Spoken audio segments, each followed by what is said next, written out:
You know what it is. That's right. It's time to talk money with your money nerd and financial coach. Now, tighten those purse strings and open those ears. It's the Money Talk with Tiff podcast. Hey everyone, I am excited because I have Jason Butler on the line. Now, Jason, we are blogging buddies and we met in person at FinCon. He is such a joy to be around. We had a lot of fun. So I am excited for what he came to talk about today, which is eBay. Now, I know y'all might be thinking, eBay is still around? Yes, eBay is still around. And yes, people are still making money from it. So, hey, Jason, how are you today? I'm doing pretty good, Tiffany. Doing pretty good. How are you today? I'm doing pretty good, pretty good. I'm excited to jump into this conversation because I have never sold anything on eBay. And I'm Wow. like, do I need to get into this? If you have a lot of excess stuff around the house, yes, because you're probably sitting on a few $100. So let's just start off with that. Like, what can we sell on eBay? Like, what will make us money? Are there any tips and tricks? Because I know people are not looking for my junk. So, how do we find out what will actually make money? And believe it or not, well, hold on, 3, 2, 1. Believe it or not, you could actually sell anything on eBay. Um, I tell people to usually start off with what they know. Like, for example, I know a whole lot about sports, Jordans, and things like that. So when I started back in the day, the first items that I used to sell were jerseys. I'll never forget. I went to a Salvation Army, found the Dwayne Wade jersey for $3. Took the jersey home, took pictures, put it online for $45. It sold within 2 days. So off rip, that was a $42 profit. Ever since then, I've been testing out different things, such as shoes, board games, coffee mugs. So believe it or not, almost anything sells. When I tell people that just are starting out with eBay, start with what you know. Just like, for example, as I stated earlier, I know sports and I know Jordans. You may know board games or purses or clothes or something like that. So the first thing that you should do is start off with what you know, because let's just say you had a purse, like I don't know a famous purse name or something like that, because that's not really my niche. But let's just say you had a nice purse, you might have spent $50 for it, but the designer stopped designing that purse, and that means it's like a rare thing now or a collectibles item. So people may want it. So you may be able to sell that $50 purse for $250 or $300, depending on the brand or what type it is. Interesting. So, literally anything around my house, I can sell on eBay. Are there any like tricks to know, like, for instance, what would gain the most money? Like, how do you do your research around that? Or do you do any research? Yeah, I do a lot of different types of research. On eBay, there is a thing in the dashboard that shows you like the highest selling items right now. And it's typically always electronics. Like electronics is going to do good, whether you're in a recession or not, because people still going to break bread, whether it's cell phones, gaming systems, even old car radios or things in that nature. That's one thing that I do. Also, with the eBay app, you can actually go into stores and you can scan the UPC barcodes and see how much things are selling for. So basically, let's just say I go in a store, I see a brand new Monopoly game. If I scan the game, it shows me how many are currently listed and how many recently sold. So, for example, if the board game is like $3 in Goodwill or Salvation Army, I can see if it's so I can see how much it's sold for online. And let's just say it's selling for 40 or $50. I'm definitely gonna purchase that game and flip it and make some money off of it. And then another way that I do research, I check other sites, not just eBay. Like I look at Poshmark, I look at Makari, and I also see what's selling on those sites as well. Because if the items are selling over there, 9 times out of 10, it's also selling on eBay. Interesting. I'm over here like, let me go ahead and download right now so I can start going around my house scanning stuff. Yeah, do that. Yeah, because I'm the type of person. So I grew up with hoarders. Okay. So I don't like a lot of stuff. When it starts becoming too much, I'm quick to have a yard sale, garage sale, whatever, or just start giving away stuff for free because I don't want all of that clutter around me. So I'm over here like, yeah, it's getting about that time. Yeah, And it's crazy that eBay has a whole like where you could just scan it. yeah, I didn't even know that. So I'm about to download the app right now and start scanning stuff around my house. yep. As long as the item has a barcode, you can scan it, and then once you scan it, there's an area where you can click on the left side to go to see where items sold, and then you could actually filter it and have it organized to see the items how they sold from the least amount or the highest amount, and that helps me out a lot. Now, let me ask you a question. Do you buy stuff particularly just to sell on eBay, or are you just selling all like your older stuff, your old stuff? Oh, at least 3 weekends out the month, I'm at a thrift store or a yard sale finding items to flip. Like back in the day when I first started, I was selling the old things, but the stuff sold really quick, and I was running out of inventory. So yeah, so I started going to yard sales, started going to thrift stores, and like right now, thrift stores are one of my favorite places to get items online. Yeah, I love thrifting. That's one thing that I didn't like. I must admit, I was late to the game on Mm. thrifting. I didn't start thrifting until I started working at a thrift Oh store. wow. Because up until then, I was like, I'm not buying no thrift clothes or no used clothes, like that type of thing. I had that attitude. But after I started working there, and I saw like all the doctors and lawyers and all these people that really had money in real life actually going to the thrift store buying stuff, I said, oh, so this is the cheat I code. was about to say, yeah, the thrift Gotcha. store is the cheat code, whether you want something for yourself or you want to flip something.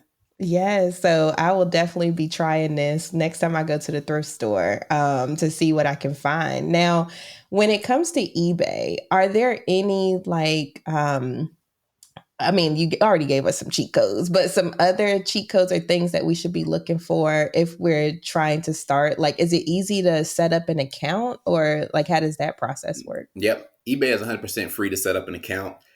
You can, I want to say they changed the free listings though. At one point, you had up to 50 free listings. I think it's up to 1,000 now, but I actually opened the eBay store about 3 years ago, so I have a lot more than 1,000 listings that I could add per month.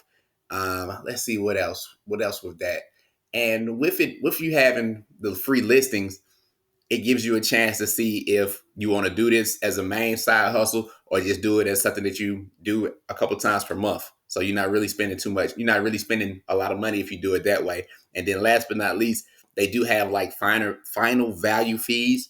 Basically, that when something sells, eBay takes a little bit of takes a small fee out of it, which is about maybe like 10 11%, which is not bad at all.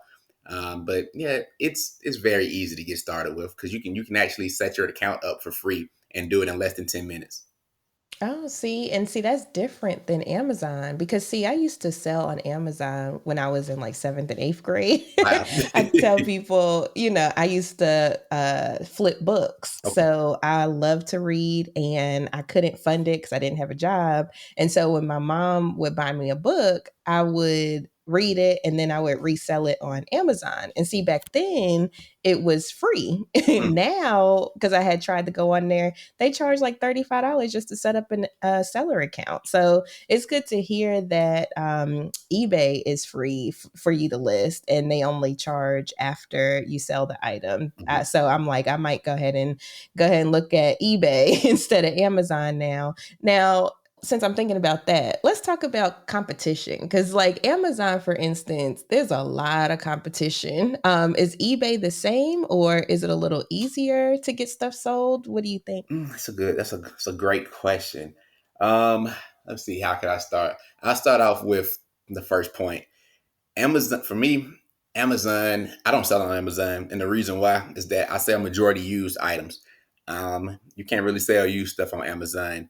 And then I mentioned the fact you said they charge you to like set up an account, and it's more fees. Like when I did try to sell on Amazon a few years ago, I kept running into like roadblocks with fees and stuff like that before I could even set my account up 100%.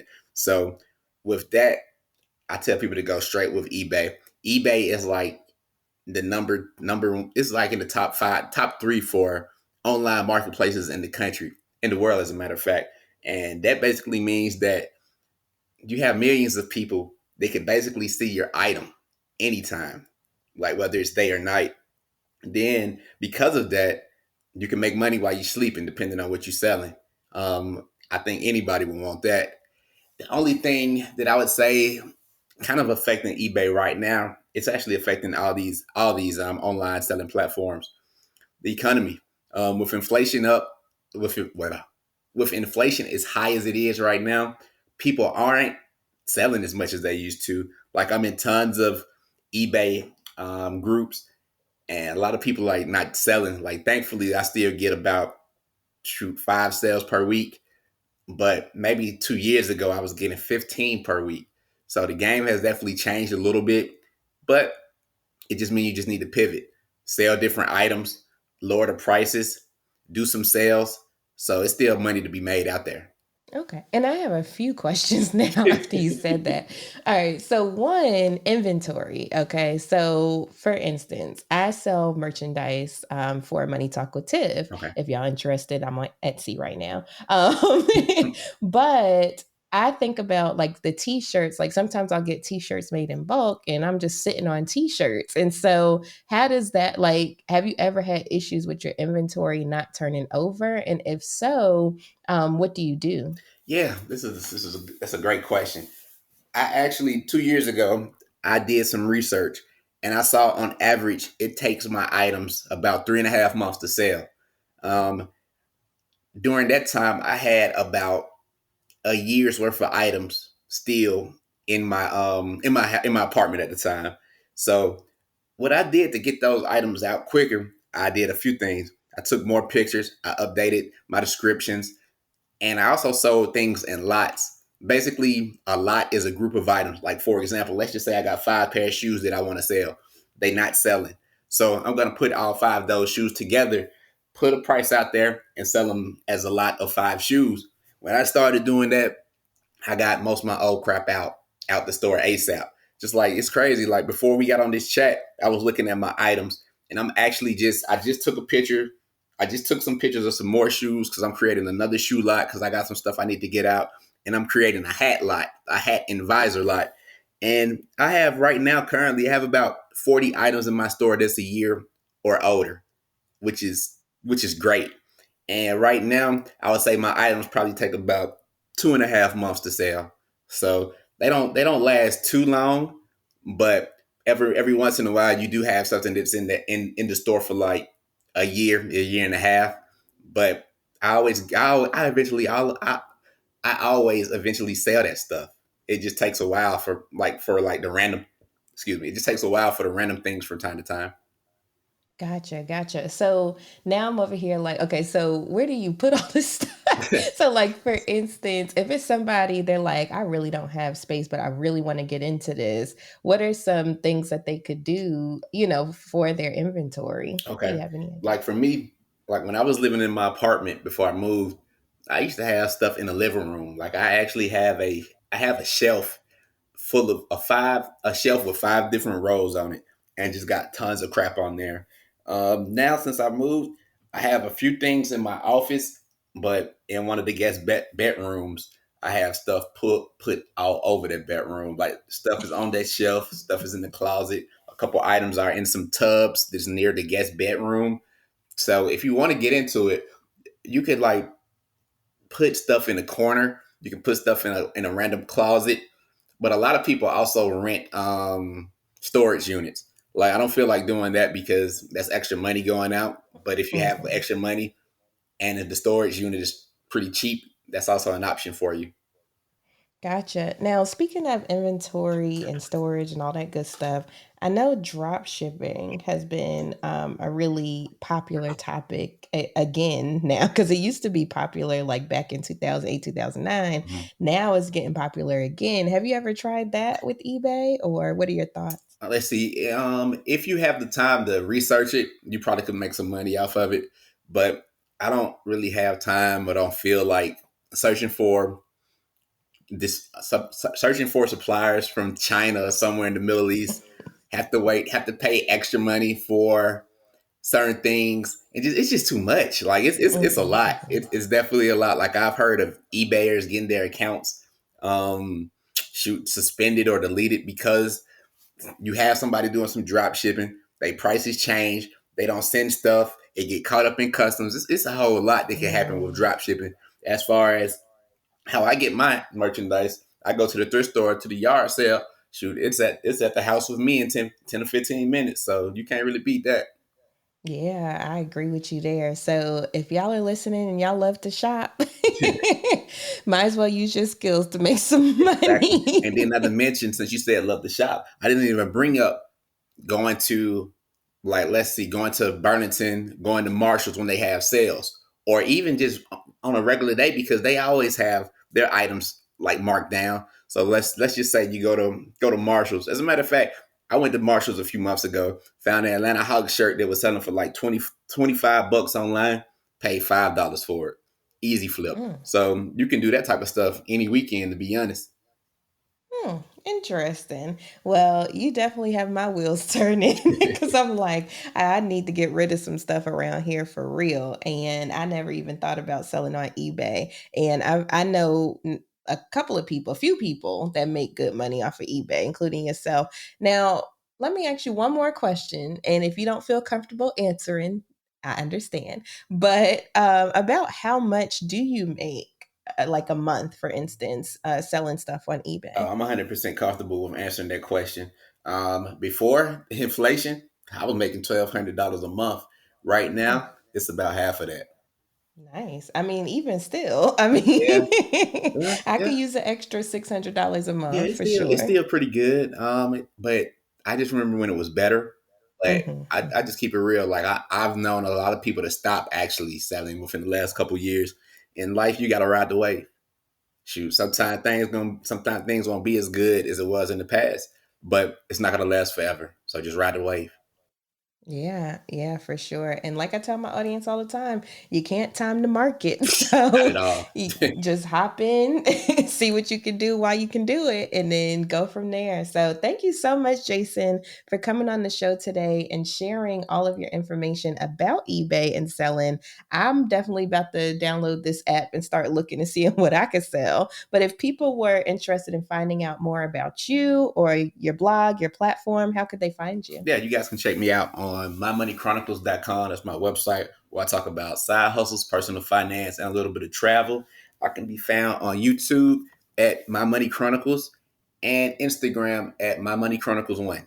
Thank you. Thank you. And if you all did not get that, I will have all that information in the show notes. So check out the show notes there. Highly recommend Jason's blog. I love his blog. I'm on it almost every day. Thank you. Thank you. And so I highly recommend you get on it too. Thank you so much, Jason, for coming on the show. And I hope you have a wonderful rest of your day. Shoot, thank you, Tiffany, for giving me the opportunity, and have a great day as well. All right, bye. Thank you for listening, joining, and being a part of the Money Talk with Tiff podcast this week. You can check Tiff out every Thursday for a new Money Talk podcast. But if you just can't wait until next week, you can listen to previous podcast episodes at moneytalkwitht.com or follow Tiff on all social media platforms at Money Talk with T. Until next time, spend wise by spending less than you make. A word to the money wise is always sufficient.